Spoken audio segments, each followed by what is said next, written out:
Now on BBC One, from shopping to sport, and a bit of spring sunshine too. Inside Out with Ben McCarthy.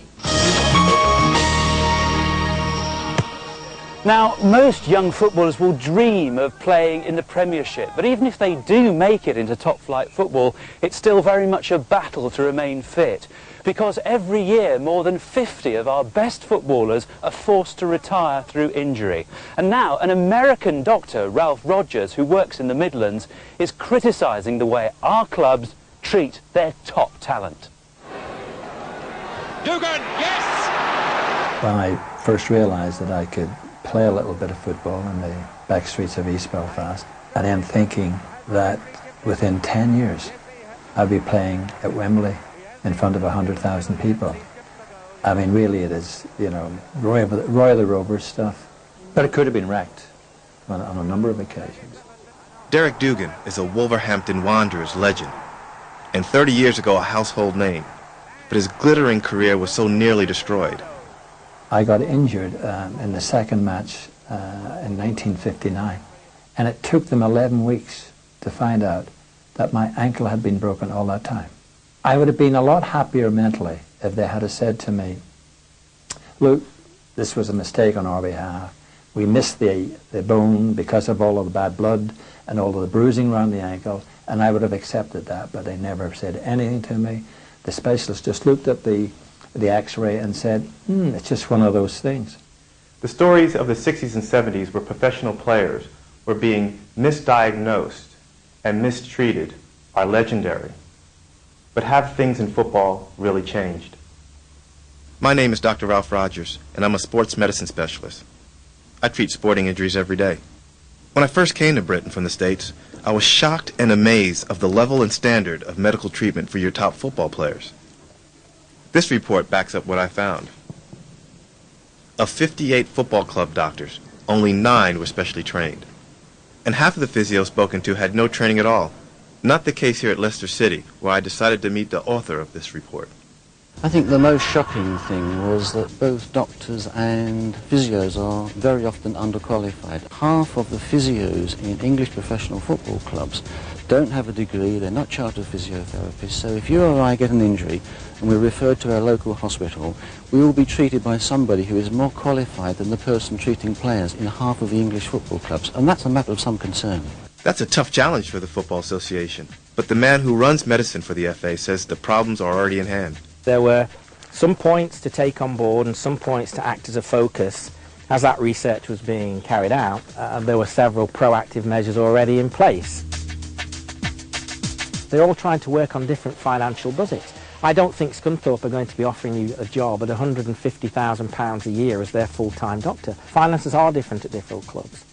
But you do need the quality of practitioner, the same quality of practitioner for every footballer. But nevertheless, there will be doctors who are Scunthorpe supporters, who are working in the town, who begin the opportunity to go on some training, and Scunthorpe will be getting a doctor with the same skills, probably as the one who's working for the Arsenal.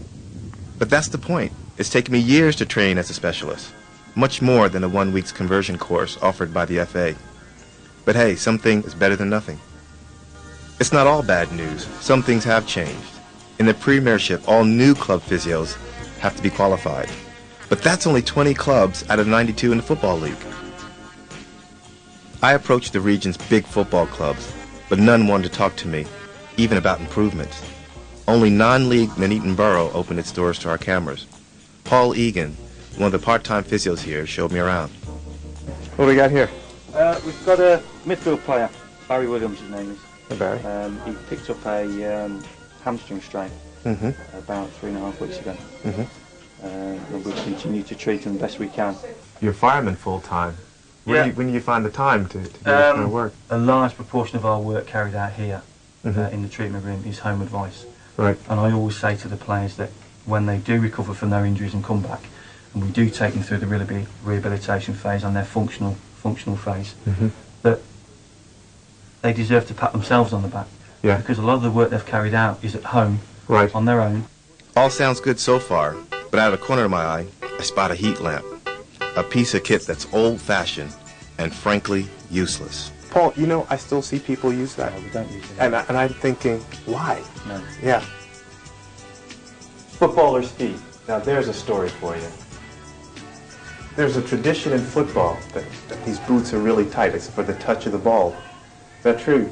Yeah.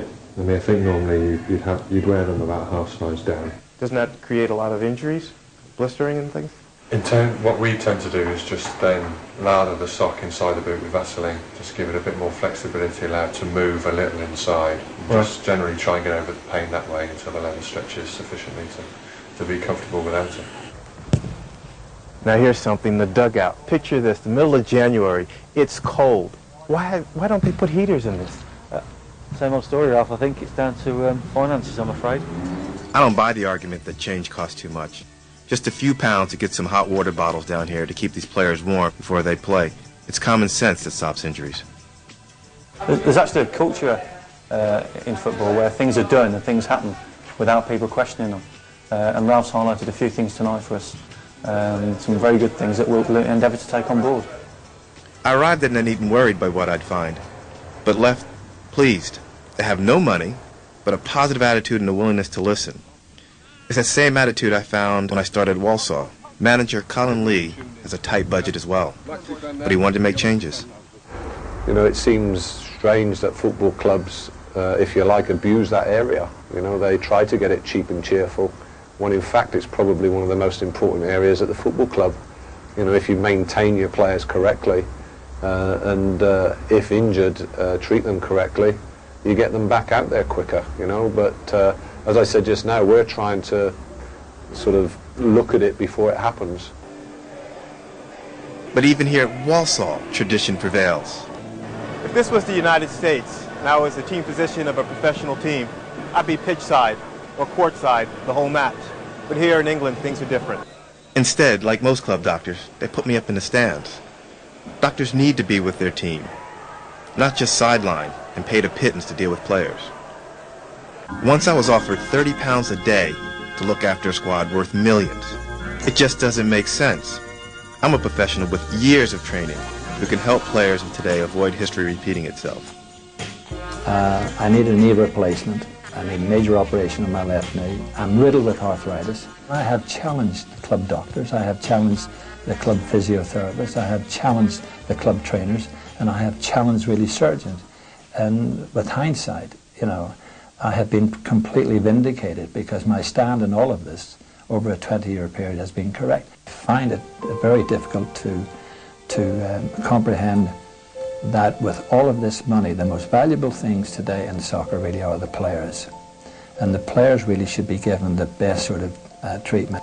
If there had been a little bit more care, a little bit more understanding, a little bit more what I would call vision and thought really about the injuries themselves, then I think really that we may not have been in the state that we're in today.